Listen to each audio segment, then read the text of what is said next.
How are you all? I greet you in the name of Jesus. And I'm grateful for this another moment to share the word of God with you. And the topic today is about when you are in the waiting room of life. Let's pray. Heavenly Father, in the name of Jesus, we bless you and we praise you for all that you are. In Jesus' name, we thank you for this session. We pray that you speak to each and every one of us through your word. We bless you in Jesus' name. As I've said, our topic today is about when you are in the waiting room of life. You know, when you are waiting or in the waiting room of life, it's not very interesting. At times you get bored, you get distracted. When you see people blessed, sometimes you get jealous, you complain, you keep on watching, and you keep on looking at your watch because you are still waiting for your visitation. When you're in the waiting room of life, when you miss those who you used to scroll with them, when you see them blessed, you hate yourself. And you sometimes wonder what maybe you did, that you are not like them. Sometimes when you see their children be blessed, you are not happy.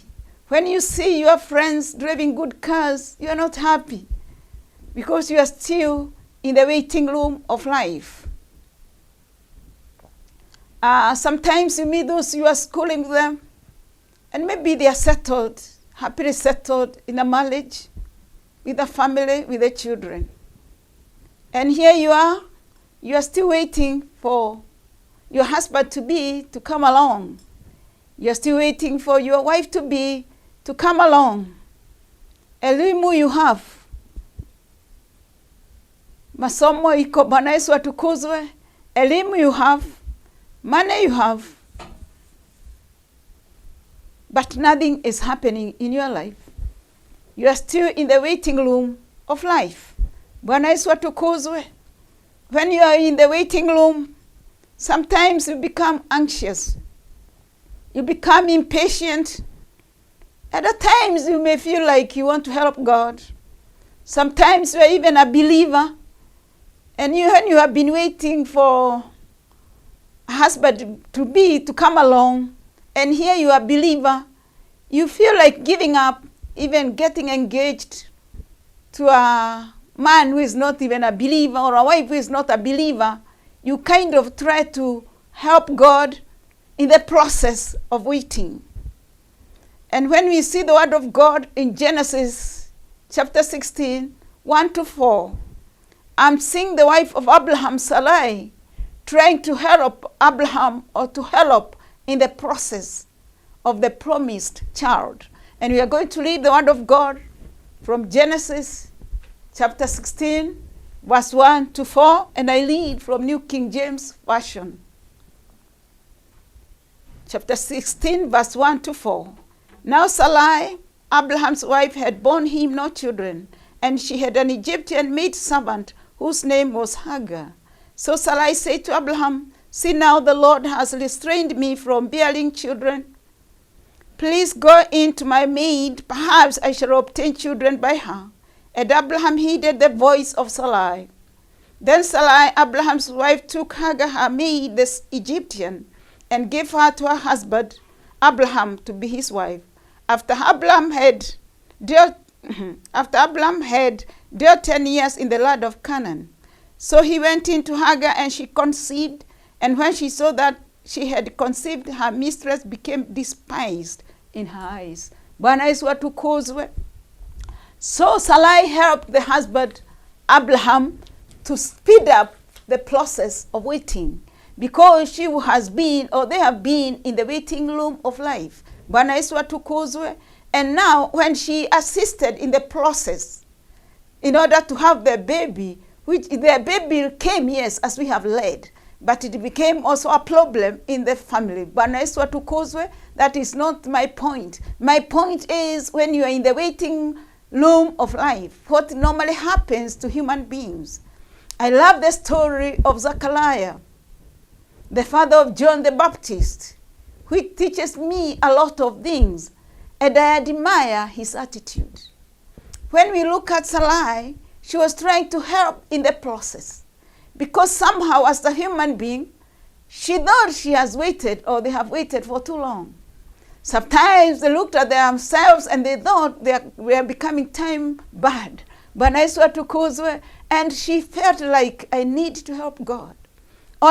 She didn't know that it's not our business to help God, for God has his appointed time. I believe God has appointed time even regarding you, my brother, regarding you, my sister.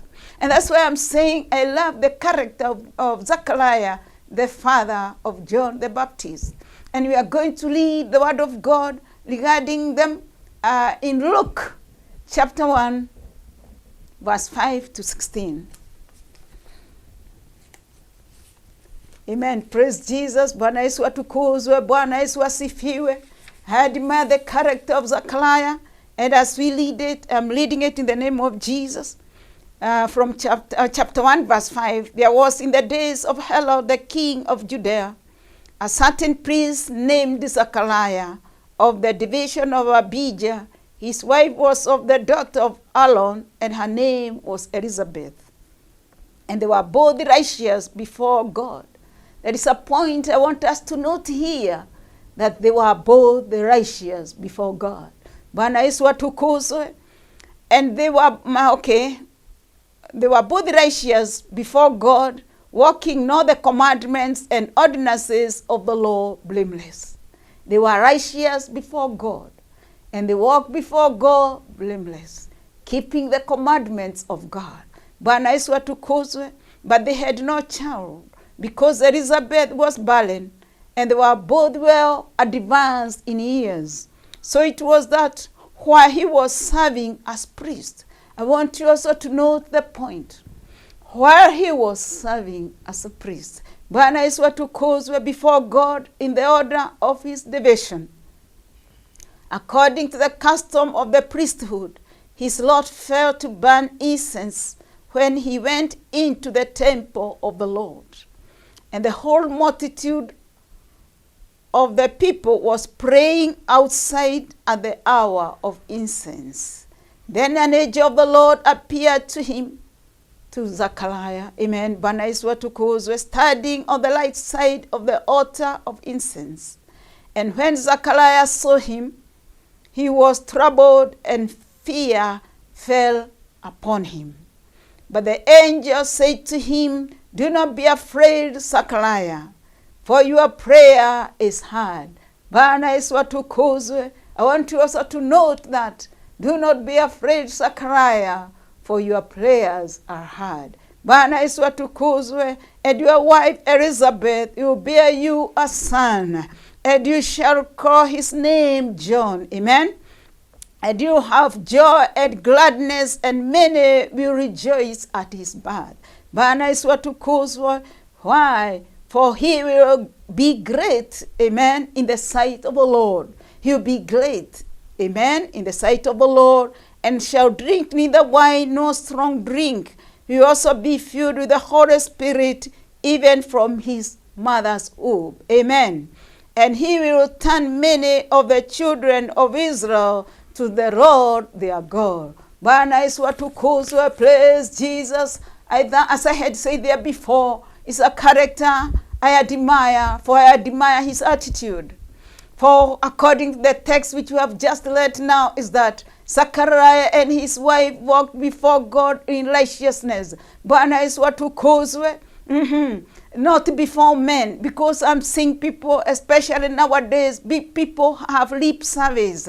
You can only do it when there are some people who are supervising you. You might be in that office, you can only do it correctly when you have a supervisor. Amen. Bwana Yesu atukuzwe. You cannot walk righteously or be blameless unless your pastor is with you. Bwana Yesu atukuzwe. But here I'm seeing Zechariah walking righteously before God. He didn't need somebody to supervise him. Amen. Bwana Yesu atukuzwe.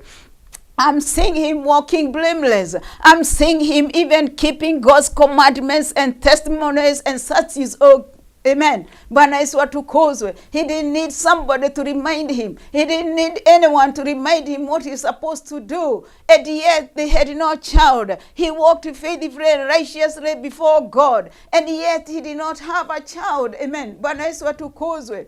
And while he was serving, he was not complaining, because as we have just read, while he was serving, the word here is serving. He was faithfully serving, working for the Lord. Amen. Bwana Yesu asifiwe. I love a singer who said that I'll be somewhere working for my Lord. Bwana Yesu atukuzwe. I don't know where you would be. Bwana Yesu atukuzwe. But the Zechariah was busy. Amen. Serving the Lord. He was busy burning incense in the altar. Bwana Yesu atukuzwe. Forgetting his problems. Amen. I don't know if it were you, whether you'd just be remembering, I'm doing this work. By the way, I don't even get enough money. I don't even get enough support.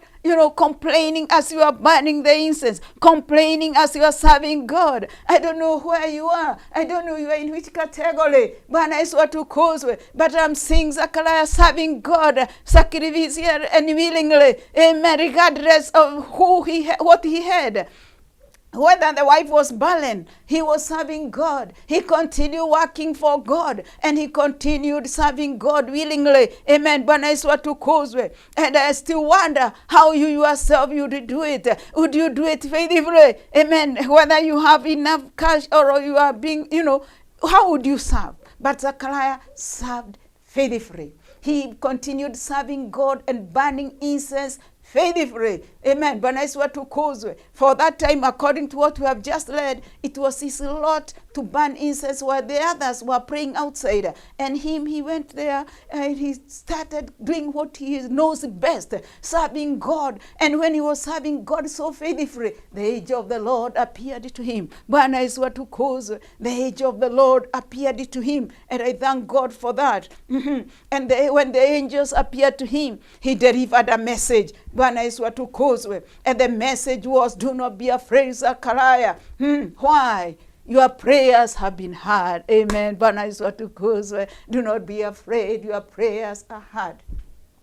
He was not praying those prayers that minute, but there was the need of a child in that family. And he continued serving God. And the angel of the Lord appeared to him. And I thank God for that, because God noticed his faithfulness and decided to answer his prayers. Amen. And he gave them a child. And I'm telling you, not only a child, Bwana Yesu atukuzwe. He gave them a child who became a forerunner of our Savior Jesus Christ. Bwana Yesu atukuzwe. And what is the secret? When in the waiting room, when you see your friend blessed, my brother, my sister, give thanks and tell God, if it is so and so, who is an MCA, oh my God, even God, you visit me. Bwana Yesu atukuzwe. I know you tell God, I know you also visit me, and your good purpose in my life will be fulfilled. Bwana Yesu atukuzwe. I'm saying, when you are in the waiting room of life, when you do it correctly, Bwana Yesu atukuzwe.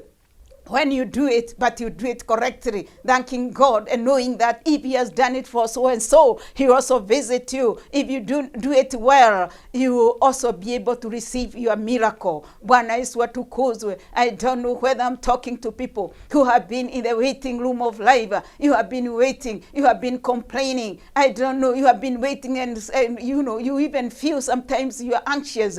You even sometimes feel like you can even commit suicide because you have been waiting and really nothing is coming, nothing is happening. You even feel like you are going to help God in the process. My dear brethren, do not help God in the process.